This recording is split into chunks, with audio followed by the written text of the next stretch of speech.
Welcome, everybody, to Ridiculously Raw, the most must-see show on YouTube today. Hello, friends. I am your host, Ridiculously Over Anthony Florio, joined as always by good old MF Michael Fletcher, the phenom Michael Bullock. I do have some bad news, and that is the Twisted Angel D.D. Woodson will not be joining us this evening. And, well, wow. To say the very least, if I'm going to be honest with you, this Monday Night Raw was really a two-segment show, to be quite honest. And boy, howdy, both of them major impact both ways. And the segment we were all waiting for, we thought one thing was going to happen. Well, oh boy, did we get thrown the ultimate curveball. And we're going to get into that at the end. But for right now, let's dive on in to tonight's edition of Monday Night Raw, a highly anticipated Monday Night Raw, which ended up, unfortunately, not being the best of shows, which is a damn shame. But, I'm not surprised. It was live tonight from the State Farm Arena in Atlanta, Georgia, on the USA Network. And we started it off with the return of the big dog, Roman Reigns, his first public appearance on Monday Night Raw in 4 months. You remember 4 months ago, October 22nd, 2018, Monday Night Raw, Dunkin' Donuts Center, Providence, Rhode Island. Myself, MF, Bullock, we were all there. We were there the night where Roman Reigns announced to all of us and to the entire WWE universe that he had been battling leukemia, and the leukemia came back, and it was the night where he had to relinquish the Universal Championship. And he said on that show, you remember what he said? He said, "You will see me again soon. Believe that." Well, here you go. 4 months later, Big Dog returns to a massive pop and a standing ovation, and rightfully so. And they promoted it as an update on the situation. Well, if you didn't see the photos that came out over the weekend, with him training down in Hawaii, well, those photos, they were not shopped, they were not a joke or any of that. Simply put, Roman said he was going to swing for the fences. He hit a home run. The leukemia is officially in remission. Whoa, massive pop for that. I got choked up. There's nothing to say here. Far and away the segment of the night. I mean, to sum it all up, Roman was humble, sincere, and he somehow managed to keep his composure. And this will forever rank up there as one of the greatest feel-good moments in the history of Monday Night Raw. This ranks right up there. Right up there with Mankind winning the WWF Championship 20 years ago. That was one of the first feel-good moments in the history of Raw. I mean, Raw's has had a few over the years, but this is definitely this definitely ranks right up there in the top three. It ranks up there with Mankind. I don't know about the other one, but nonetheless, on behalf of all of us here at Ridiculously Raw, we could not be any more happier, delighted, and we had a feeling he was going to find a way to overcome this, but who would have thought it would only take 4 months? We thought it was going to take much longer than that. So let the rumors begin. When is he going to come back? When is he going to have his first match? I don't think it's going to be Fastlane, folks. I think it's going to be April 7th at MetLife Stadium in the Meadowlands, WrestleMania 35. I came across the rumor. I talked to Bullock earlier during our Raw chat. MF, you're going to be hearing this now, and I want to get a quick thought from you on that. I had heard a rumor that we would see Roman Reigns team up with Dean Ambrose and Braun Strowman against Baron Corbin, Drew McIntyre, and Bobby Lashley in a 6-man tag at WrestleMania. Now, that's just a rumor now. I came across a video, a YouTube video over the weekend, 5 reasons why Roman Reigns was going to be on the show. And that was one of the reasons, to announce that he was going to come back and it was going to be at WrestleMania in that 6-man tag. And the seeds were planted for that match throughout the night, because Charlie Caruso had a backstage interview with Baron Corbin and she talked to him about Roman Reigns. So what does that tell you? And two of the matches tonight also very highly suggest that we're going to see this 6-man at Mania. But nonetheless, hands down, the segment of the night, far better than the other big segment of the night, even though we had a very, very big surprise come out of that one, one that we're still baffled about. But nonetheless, welcome home, big dog. We missed you, buddy. We need some frontline soldiers here on Monday Night Raw, and I'm glad that we got our other big frontline soldier. Seth Rollins is the frontline soldier. So is Strowman, but we got the big dog back, and this Raw guy couldn't be any happier. I mean, this is, to me, this moment tonight was, to Monday Night Raw, what we saw almost a year ago on SmackDown Live when Daniel Bryan announced that he was cleared to come back to in-ring competition. It had that feel, only this was more emotional. Daniel Bryan overcame, neck issues, head issues. Roman Reigns overcame leukemia in just 4 months. Man's a freak. He is a freak. How do you come back in just 4 months from leukemia, for goodness sakes? I can tell you. MF. I'll tell you what it was. The doctors caught it early. The doctors got it in wicked fast. They were able to get surgery to alleviate the leukemia, and it wasn't aggressive. It was really not an aggressive leukemia like it was 10 years ago with Roman Reigns. So from what I've heard, and this is from a few people that's very close to the situation,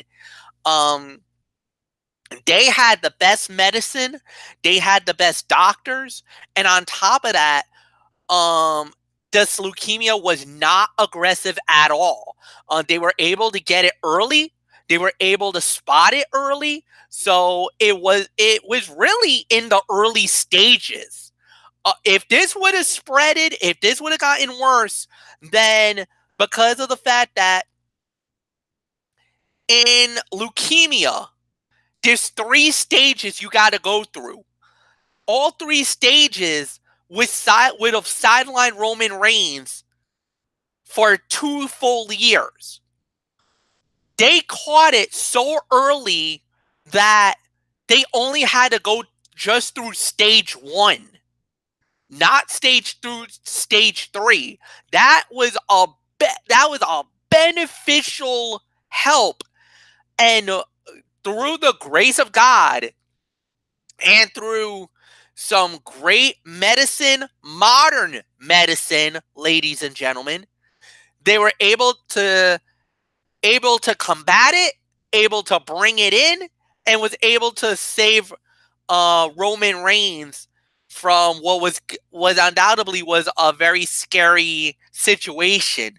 You know what? I gotta say it. Bret Hart beat cancer not too long ago. Jim Kelly beat throat cancer again for the second time not too long ago. Actually was cleared right around the day of the Pro Bowl. He was able to announce to the world that he was cancer free, and now Roman Reigns beats leukemia.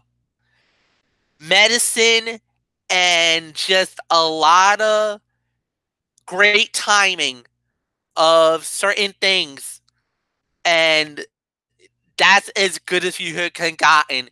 There was rumors about Roman possibly coming back. Some people were afraid that it was going to be a retirement, that Roman was going to retire, but there was some rumors about him possibly coming back. And now, like you said, the $1 million question is, when is he going to be medically cleared? When are we going to see Roman Reigns again in a WWE ring? I think they're gunning for WrestleMania. I think that's the best way to say it. By hyping all the stuff going on, by doing all this stuff, I think Vince and the corporate guys and the doctors and even Roman, they're all gunning for WrestleMania. That's gonna be the night that he makes the return. Now it's all about trying to get back to his physical shape, to try to get back physically to be ready for Mania. I don't know if he's gonna be able to, because that's a huge turnaround. But you know, he was able to beat leukemia in 4 months. I think there's a very, very, very good chance that we could see him back at WrestleMania. Just like Daniel Bryan, we all started wondering, when was Bryan going to be back? When was Bryan going to be back? Once he was medically cleared, the sky was the limit at him. And yeah, honestly, the first thing that came to our mind was when we saw that WrestleMania sign. We're like, uh-oh, wait a minute. WrestleMania, he's in the ring. People are pointing at the sign. Why not? Let's do it. With Roman Reigns, I think it's the same way. Obviously, he just wants to let the world know he's cancer-free, that he's ready to go, but he's got to work his way back up. He's gonna train tooth and nail day in and day out from now until April 7th to try to be at WrestleMania. It's gonna be remarkable if he makes it to Mania, but this is a feel-good moment. There's nothing more to say. Michael Bullock, it's all yours. Yes, I mean, what can you say? This was the segment of the night. I mean, it's good to see Roman Reigns back. I mean, we didn't know what he was going to announce to the world.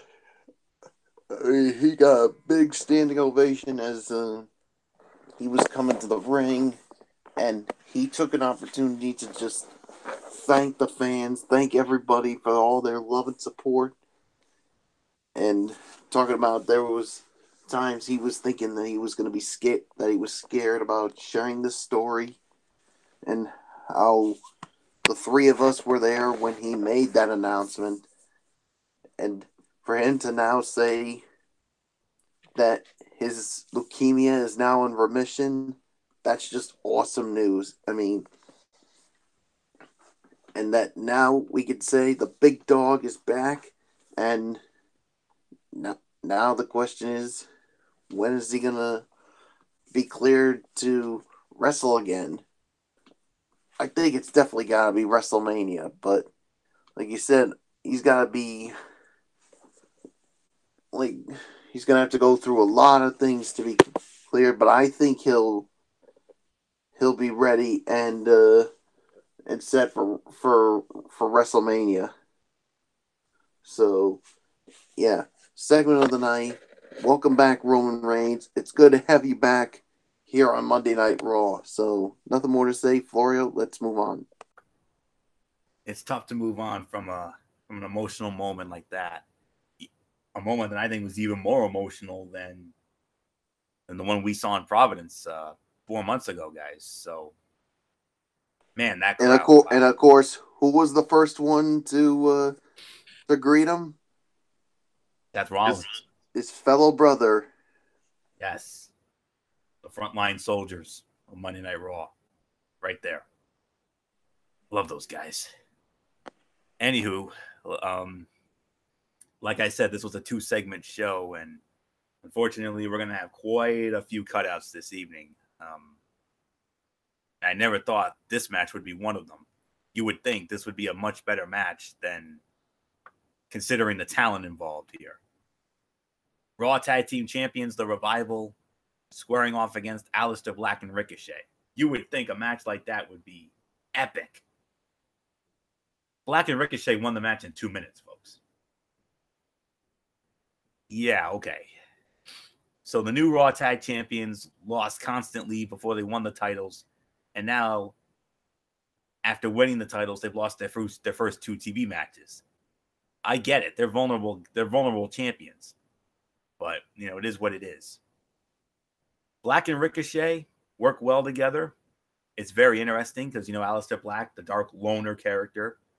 Ricochet, the aerial specialist. So it'll be very interesting to see what these two can do. And we're going to see it again tomorrow night on SmackDown Live. Get ready, MF. You're going to see Aleister Black and Ricochet against Shinsuke Nakamura and Rusev. Now, I expect that to be a much better match than what we had here tonight. So, no doubt about that. Then, of course, there was that backstage segment I talked about where Charlie Caruso interviewed Baron Corbin talking about Roman Reigns. And she went in hard. She went in hard at Corbin over his comments about Roman. And it definitely looks like they're setting up Corbin to be, Roman's first victim when Roman comes back. So that's all we can say there. Another cutout segment here. We had Elias in the ring, and he had a barrage of interruptions. First, he gets interrupted by Lacey Evans. And then Dean Ambrose comes out. And, they had a little funny ha-ha segment here. But then, Ambrose lays out Elias with the dirty deeds. And, to quote the great AC/DC song, dirty deeds done dirt cheap. And that's what happened to Elias in this one. It definitely would have been tough to have had Ambrose, in that Roman segment, given the dark things he said about him and Rollins when he was a heel. But Ambrose is back in the babyface mode, and I think there's a very realistic opportunity for the Shield to have maybe one last hurrah before Ambrose leaves when his contract expires post-WrestleMania. And perhaps that's when Dean Ambrose will jump ship to AEW. So, we'll see how that goes. Then we had a very interesting tag team match here. Okay, now we actually do have something relevant here. Raw Women's Champion Ronda Rousey and her bestie Natalya squaring off against the Punk Princess and Dark Angel, the leader of the Riot Squad, Ruby Riott, and the Viking wife, Sarah Logan, accompanied by the blue-tongued banshee, Liv Morgan. The fight ends in a no contest, 10 minutes and 45 seconds. And why does that happen? This is where I'm about to make MF a very happy man. It was your girl, MF, the man, Becky Lynch. Now, we expected to see her much later in the night, but no. She jumps the barricade, she goes after Ronda, and before long, all hell breaks loose, and then it leads to Becky Lynch getting arrested. They said, now you remember, they said that if Becky pulled another stunt, that she was going to get arrested and, punished to the fullest extent of the law. And that's exactly what happened to the man here tonight. So if you're wondering about that end segment and why she wasn't a part of it, now you know. But it didn't end there. Ronda comes back, grabs the mic, and Ronda. Help me, Ronda. Oh, Ronda was pissed. And she had every right to be.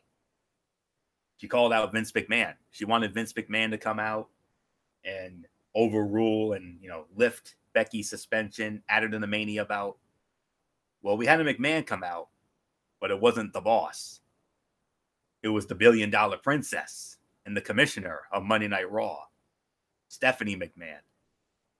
And before long, Ronda and Steph, anytime these two get together, always fireworks. And tonight, well, no exception. Ronda gets in Stephanie's face, and she says, well, McMahon, your father better make the right decision. But until then, you hear the old expression that the kids say nowadays, drop the mic and walk out. Well, in Ronda's case, drop the Raw Women's title belt, walk out. Oh, MF, where do we even start with this? I mean, your girl showed up, the man, but not at the time when we all thought. Well, that's what you wanted it to see. She made it very clear. So, good segment, very solid. Of course, we're not going to talk about the fight because that doesn't really have any precedence. But but that situation has exploded. Becky Lynch has made it very clear she's gonna get at Ronda Rousey. She wants to get at Charlotte Flair. She wants any way to get into this main event at WrestleMania, and she did a very well job. Yes, she did get arrested. That's fine. She'll post bail, and then the next thing you know, with Ronda, there's certain ways to handle the situation. That's one of them. She was not happy, understandably upset. I was shocked she left the belt behind. That is going to be the biggest talking point because I know WWE is not going to, a lot of the fans is really going to be a little peeved at Ronda for leaving the belt behind. Normally, when you leave the belt behind, that's a sign of disrespect. And that's shocking. But, we'll wait and see what happens. So, this is interesting. Bullock, it's yours. Yeah, and like you said, I mean, obviously the fight is an NA. I mean, it's a damn shame. I mean, this was getting so good until that finish. I mean, this was certainly trying to find a way to get Becky back into trying to get her reinstated and back into the main event of WrestleMania, but then Ronda was trying to get the reinstatement, calling out Vince McMahon, but instead getting Stephanie McMahon. And there were times where Ronda Rousey went there. I mean, mentioning Stephanie McMahon's children, or should I say the daughters, and you don't. I mean, there's one cardinal sin when it comes to going there. You do not talk about someone's children. Isn't that right, Florio? Stephanie told Paul Heyman that on Raw 1000. Don't forget. Yeah, and you think that the Rowdy one would have learned from what Paul Heyman did that night, but nope. She pulled the same ruse as well, and then she did what I don't think anybody would have predicted. She dropped the belt and walked out. And many people in the IWC are going to be pissed about that, saying that's disrespect to the history of that title. So we'll wait and see how everything plays out. So, man, there's really nothing more to say. Florio, it is yours. Yeah, the fight unfortunately becomes an NA, and it's a damn shame because that fight was really getting good. It really was. It would have been a 3 to 3.5 if I was going to put a rating on it, but we frown upon no contest finishes here. But the segment, I mean, wow. Every time, like I said, every time Ronda Rousey and Stephanie McMahon get together, it's always fun, and this was no exception. You remember they were building to WrestleMania a year ago. Now a year later, these two are still going at it. And this time, it's Ronda beefing the management about, them leaving Becky out and suspending and the whole 9 yards. That controversy from 2 weeks ago. But Ronda was so worked up that she was completely believable. She wasn't polished while repeating lines. She came up genuinely emotional and realistic. And now that she dropped the belt, it's going to be very interesting to see what they will do with the belt. Maybe they give it to Charlotte. Maybe they hold it up. I don't know. But for what it's worth, Stephanie was conflicted when Ronda brought up making the triple threat for her legacy and what it could mean for Steph's daughters.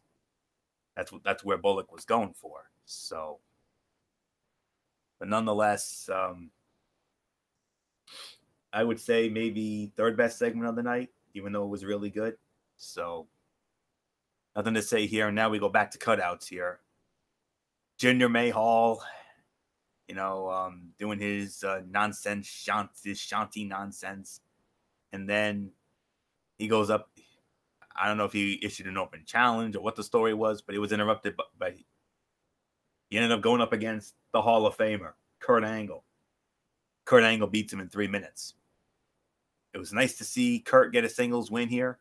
I'm still not big on WWE's oddball introductions of wrestlers going into breaks who have nothing to do with the segment that just ended. But we saw Mahal scurrying through the camera shot while Alexa Bliss was making her entrance for a moment of bliss. And with Dee Woodson not here, I can get away with this. The Goddess came out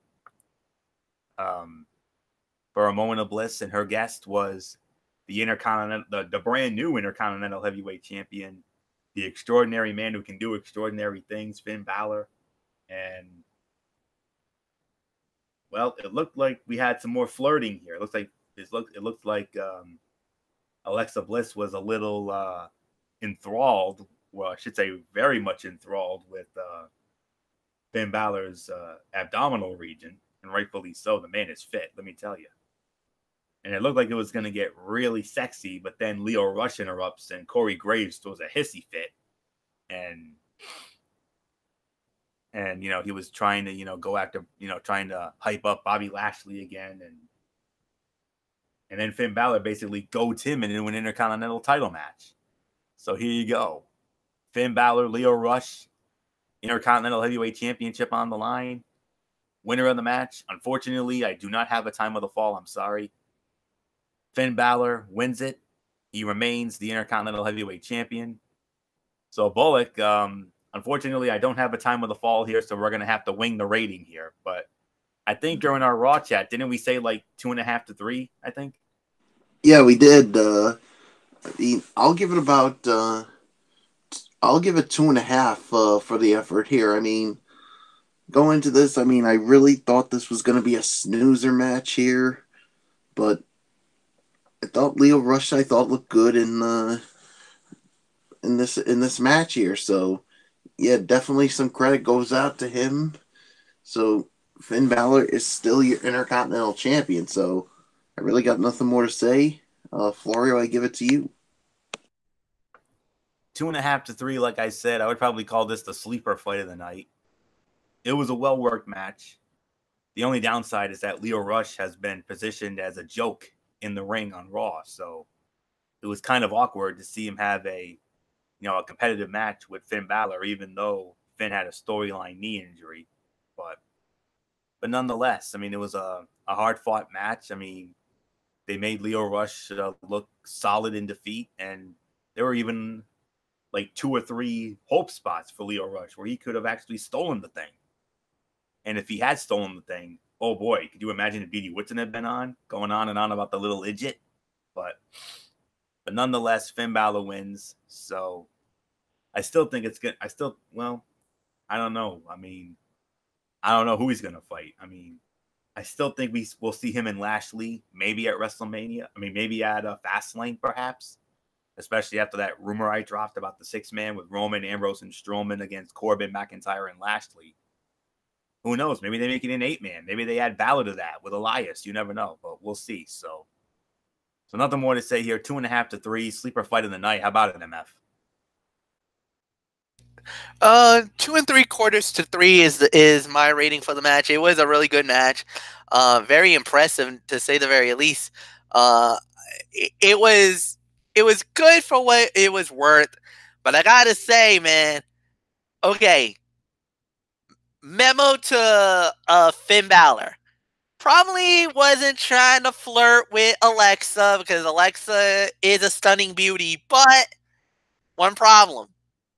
She's linked to Buddy Murphy, the Cruiserweight Champion of the world. Probably not a good idea to do. And Alexa, you better watch yourself, sweetheart, because of the fact that media, WWE media's darling, Kathy Kelly. You're messing with her merchandise. Balor and her are an item. So we got dueling couples right now going at it, and you're gonna have to watch out for yourself on that one because I don't know if Kathy is really too will be enthralled about that if she finds out. It's almost like what happened a couple of weeks ago. Remember how Dean Ambrose accused Nia Jax, saying that, "Oh, Nia, you got this thing for me," and you heard Renee Young saying, "Oh, like what? Really?" So I don't know. We're gonna have to wait and see what happens. Other than that, the fight itself was actually pretty good. I gotta give credit where credit's due, and I do like Lio Rush in the ring. I think that's I understand why people are very apprehensive about it, but no, I'm a big fan of Lio Rush. Leo's done pretty well for himself in WWE, guys, and I think he's done a good job. So no, I got nothing bad to say about Lio. This was a good matchup, and nothing more to say. Balor wins, successfully retains. Florio, it's yours. And we go back to the cutouts, and we had what was supposedly going to be a match with Braun Strowman and Bobby Lashley. Fight never gets off the ground. And, well, apparently Strowman is coming for Lashley, Drew McIntyre, and Baron Corbin.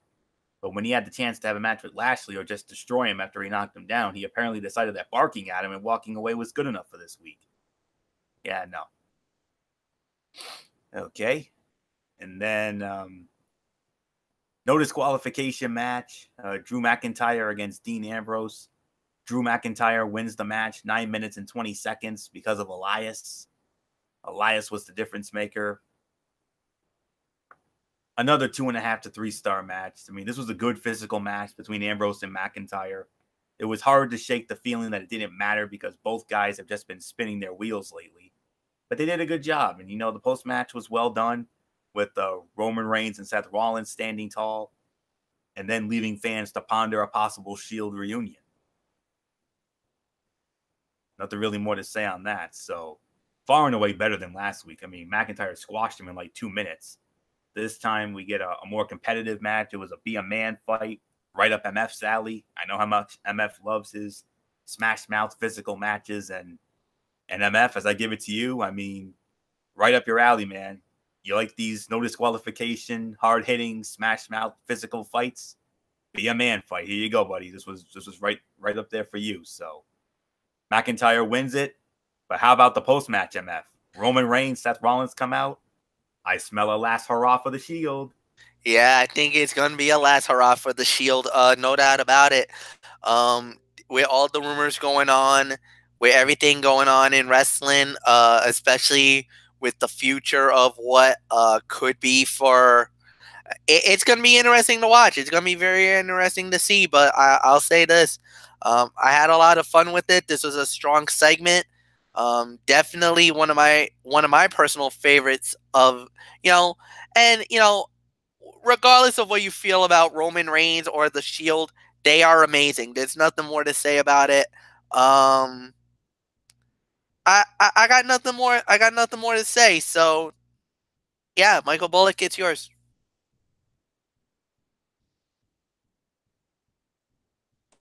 Yeah, I'll give it about 2.5 on the match. I mean, there's really nothing that much to write home about. So, yeah, I'm just gonna give it to you, Florio. Very well, and I still think we're going to see that 6-man at Mania with Reigns, Ambrose, and Strowman against Lashley, Corbin, and McIntyre. I mean, because Charlie Caruso was trying to hype Reigns and Corbin. We had Strowman and Lashley going at it. We had Ambrose and McIntyre. I don't know what that tells you. So let's move on. One half of your inaugural. One half of your inaugural WWE Women's Tag Team Champions Bayley with her partner, Sasha Banks, in her corner, squaring off against Nia Jax with Tamina in her corner.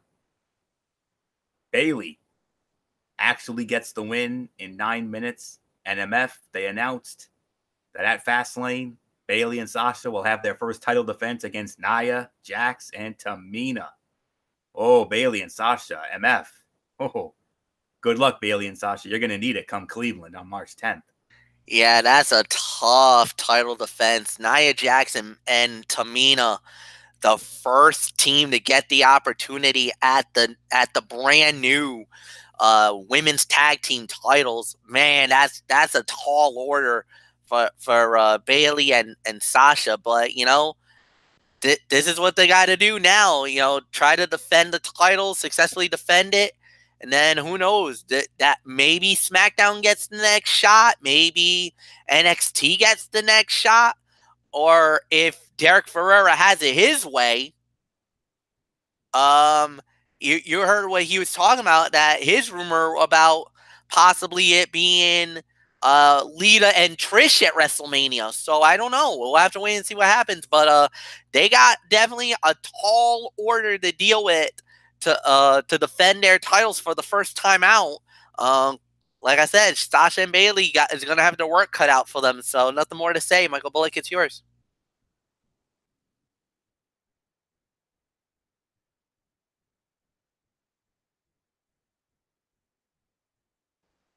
Bullock, are you there?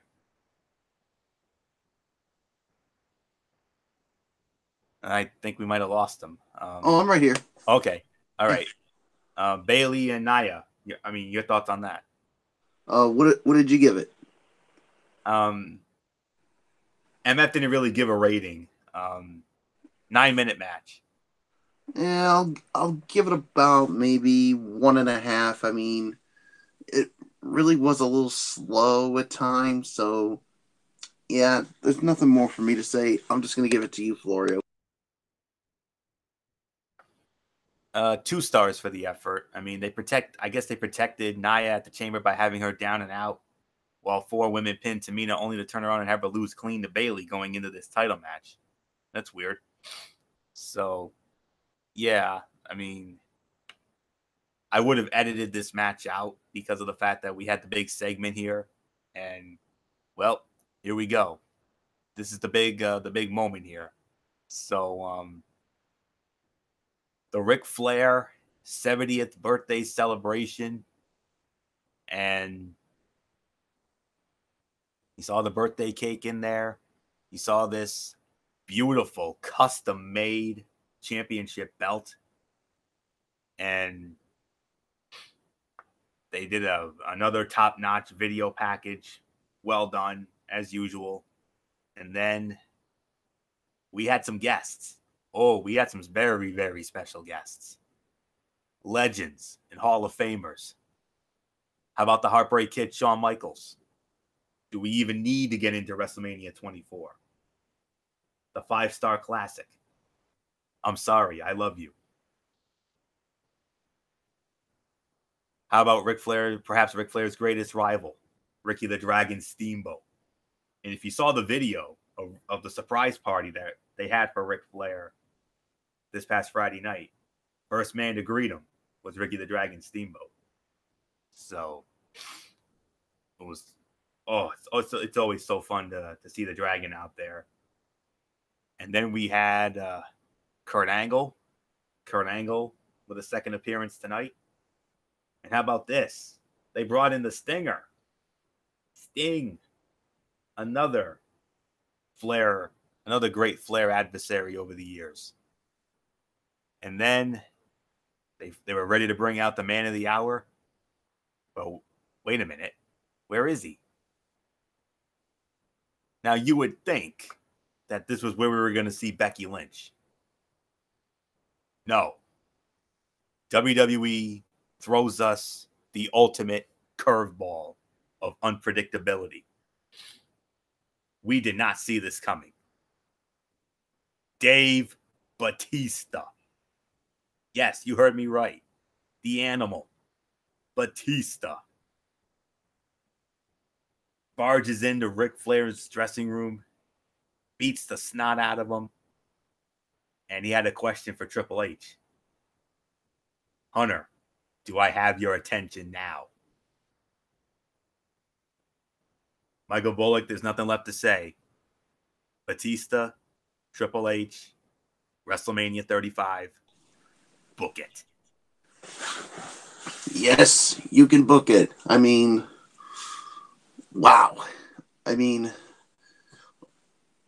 first off, everybody from Raw was on stage, and it was good to see a lot of the legends coming out. I mean, with Shawn Michaels. I mean, who could ever forget that epic moment from WrestleMania 24 when it was him and Ric Flair? That match stole the whole freaking show, and that I'll never forget that moment with Shawn Michaels telling Ric Flair, "I'm sorry, I love you," and then that sweet chin music out of nowhere, and of course Ricky the Dragon Steamboat. I mean, all those great matches they had in WCW, and then of course the Stinger, and that awesome championship belt. I mean, what can you say? And then they're getting ready to bring out Ric Flair. We're all wondering where the heck he is. And then all of a sudden we get taken backstage and there's Dave Batista there. And we're like, okay, what the hell is going on? And then he beats up Ric Flair and drags him out and says, "Hey, Hunter, do I have your attention now?" Huh?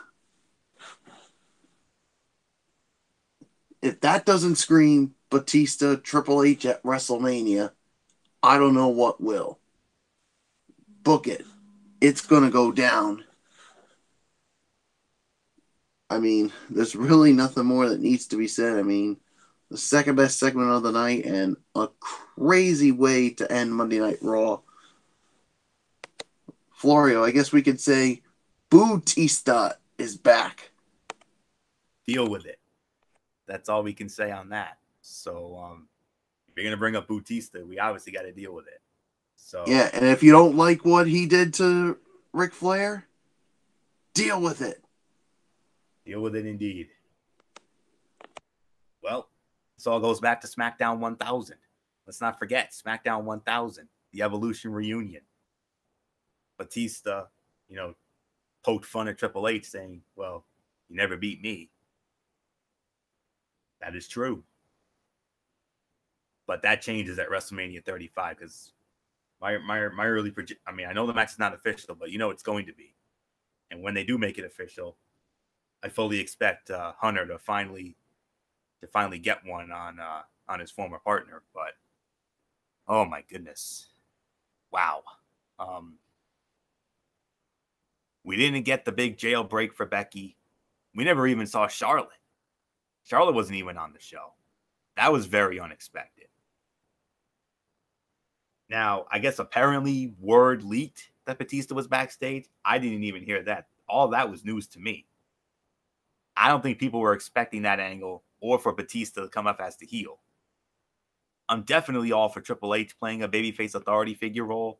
And Batista was really fun in his last run as the heel, the Bautista thing during the whole Daniel Bryan thing.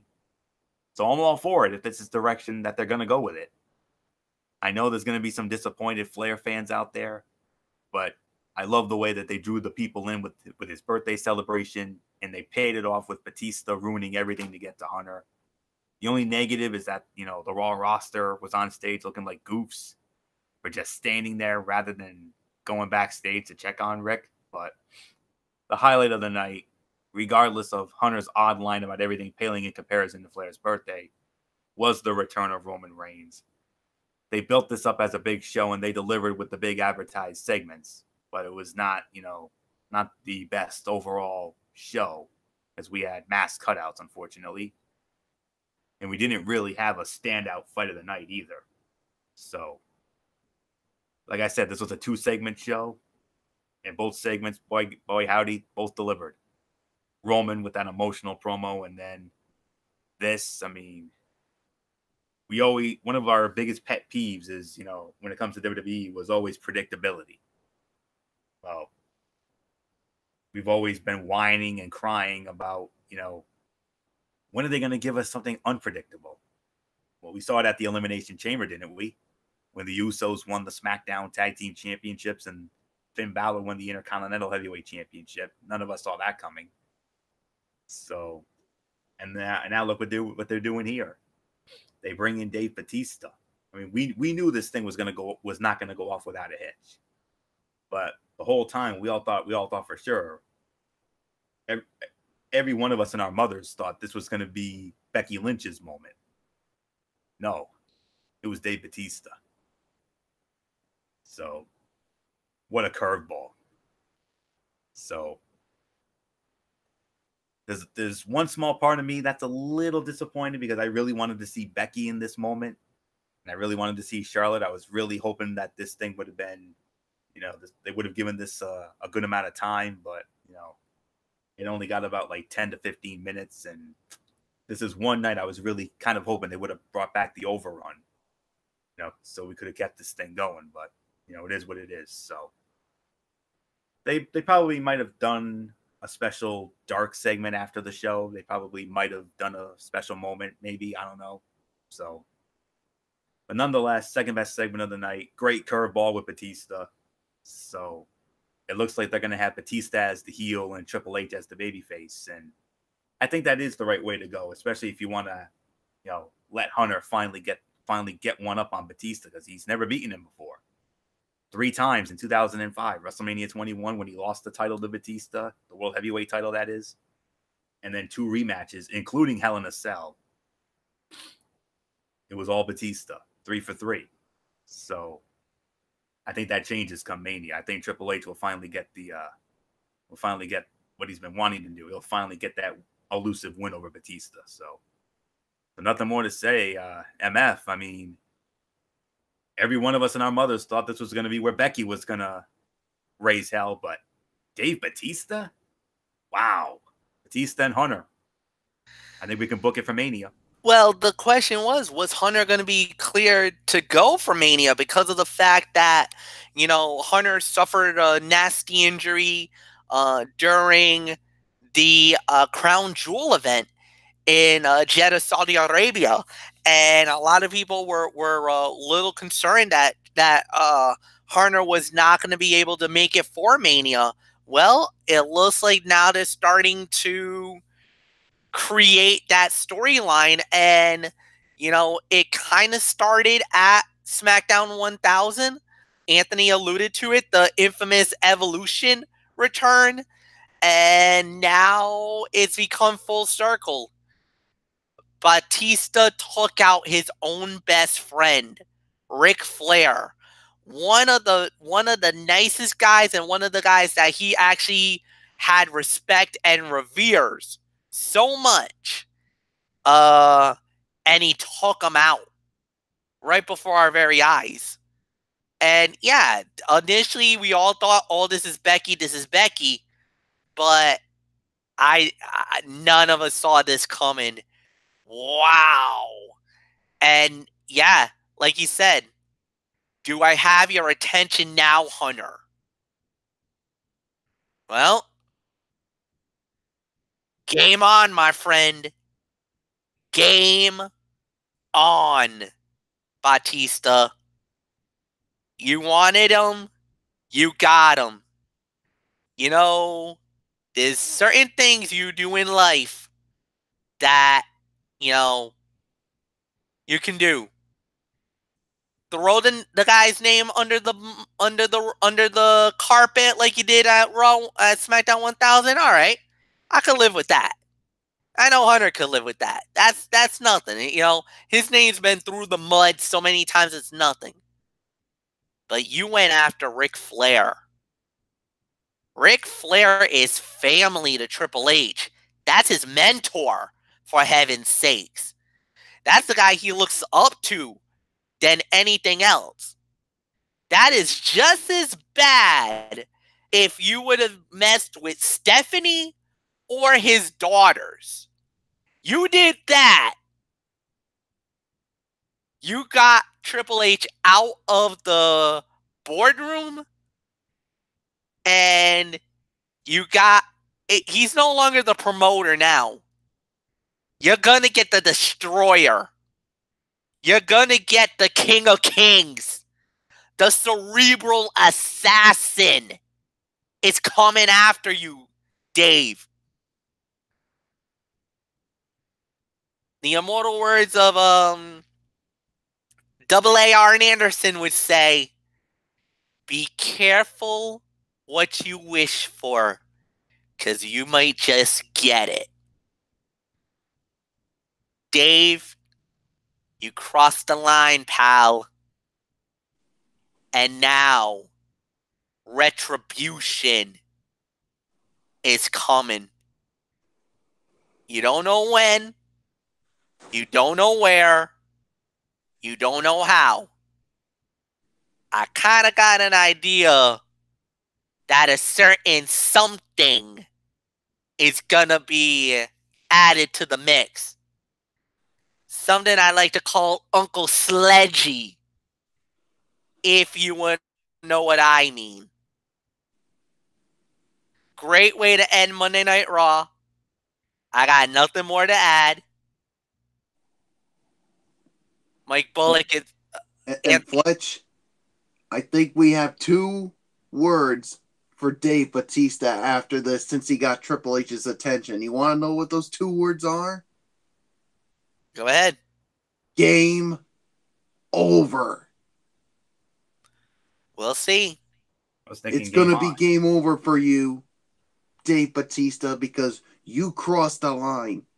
I mean, you attacked a 70-year-old man, a 70-year-old legend, and the Nature Boy Ric Flair, somebody we all looked up to. And for those that don't know, I actually had a chance to see the guy up close and personal at that big time wrestling event. So you attack someone like that, you just made this whole thing with Triple H, a man who looks up to Ric Flair as a father. You just made this very, very personal.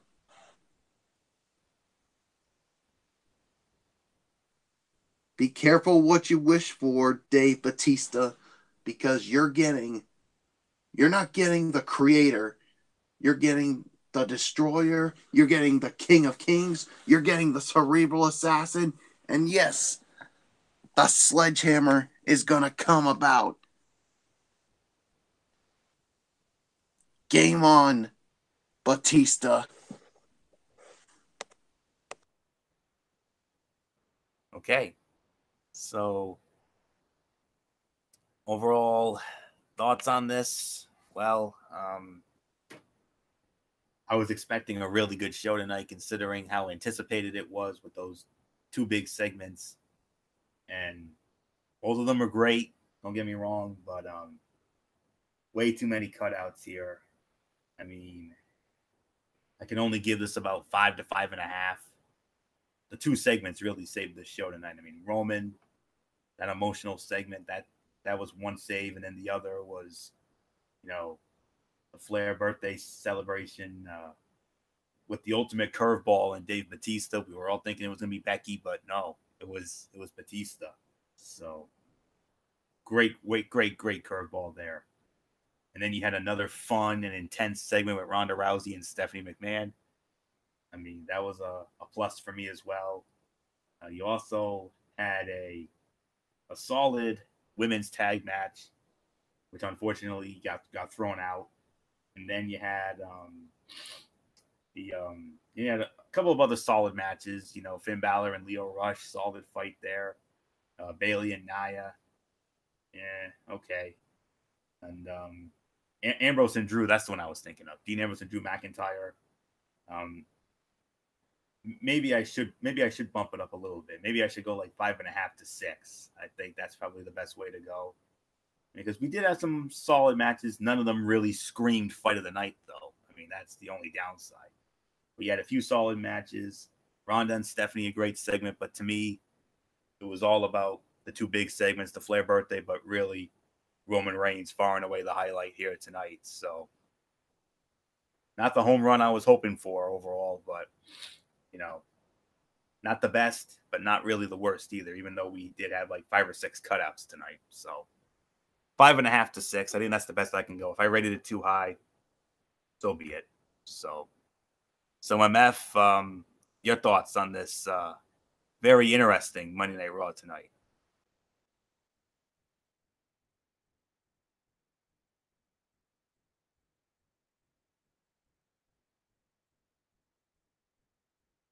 MF, are you there? Fletch, you there?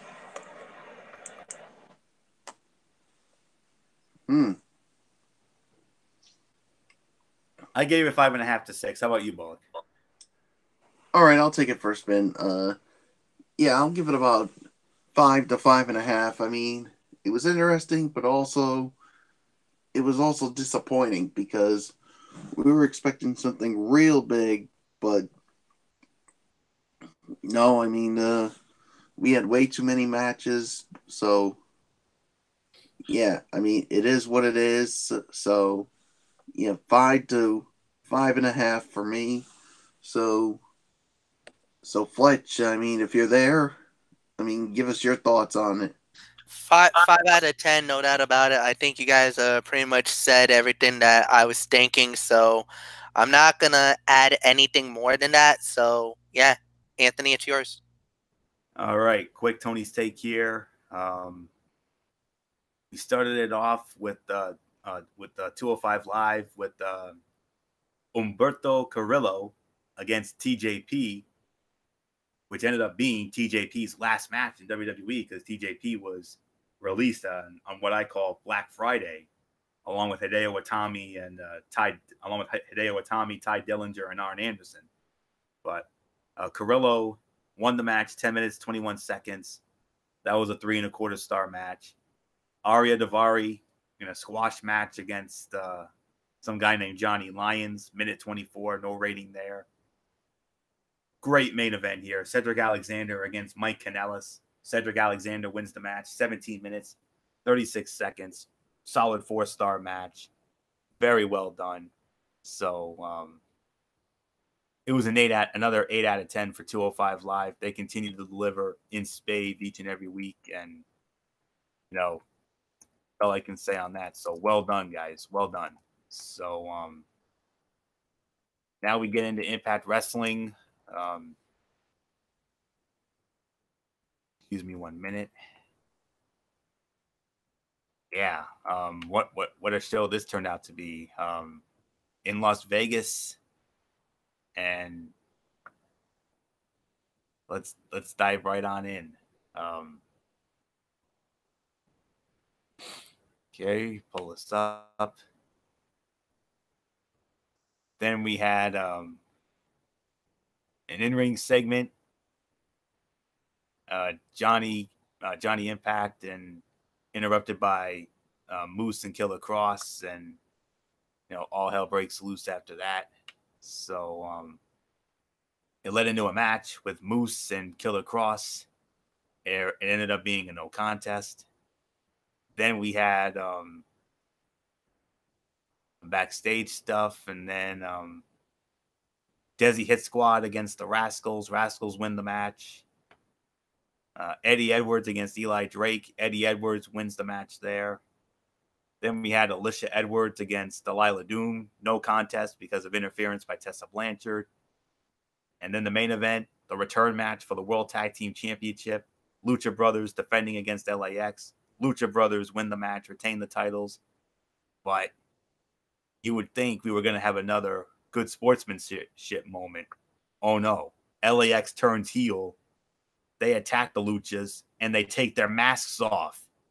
Disrespectful in the Mexican culture and the Lucha Libre culture. Whoa, Nelly. Let me tell you, Florio, when I saw this, my jaw hit the floor and I was absolutely furious with that. And you absolutely hit the nail on the head. If this was done in Mexico City during the Impact tapings there, and LAX would have pulled that stunt, there would have been a damn near riot in Mexico City. That is the most disgraceful thing and the most disrespectful thing you can ever do to a luchador is to rip their mask off in front of public. It is the most... Trust me, you thought what Batista did to Ric Flair was bad? That would have been a million times worse. Absolutely. I mean, I know how much you are when it comes to how much you know about the Lucha Libre culture, unlike myself and Bullock. I mean, you could tell us stories on days about it. I mean, you take the mask off, you unmask anybody, that's the ultimate sign of disrespect. And this feud ain't over by a long shot. I wouldn't be surprised if we get something at their next pay-per-view at the end of April. So we'll see what happens. So that's Impact Wrestling in a nutshell. This week, we have Willie Mack going up against Jake Crist. It's going to lead into an impromptu tag team match. Willie Mack and Tommy Dreamer against OVE. Then we have KM and Falaba against Reno Scum. Tessa Blanchard against Delilah Doom. Zachary Wentz against Ethan Page. And in the main event, Moose and Killer Cross against World Heavyweight Champion Johnny Impact and Brian Cage. And that's your show in a nutshell. So that all goes down Friday night at 10 over on the Pursuit channel. But if you don't have it, check it out on Twitch. I know that's how MF watches it. So that's it. So Ridiculously Raw on the books for this week. Thank you all so very much for tuning in. MF, come on back in. Let's set the table for Cerebral Smack Talk tomorrow night. We got 3 big segments on SmackDown Live. A contract signing, Daniel Bryan and Kofi Kingston. We talked about Aleister Black and Ricochet going up against Rusev and Nakamura. And how about Johnny Gargano against Cesaro? Man, what a matchup, what a night it's going to be. But I hate to do this to you guys, but it's going to be on Wednesday night. I'm not going to do it tomorrow night. Work commitments on Wednesday got me working a little early, so I'd rather be prepared. So Wednesday night, and we're going to do it between 9:30 and 10 o'clock. I'm going to debate with the guys what we're going to do. But what is going to happen is, yes, we are going to have the SmackDown Live, and then we got a very special announcement that needs to be made about the Mikey's Mindset that has to do with RWA Perseverance going down this Saturday night at the Chop Shop Part 2 in Pawtucket. Trust me, when you hear this, you're gonna love it.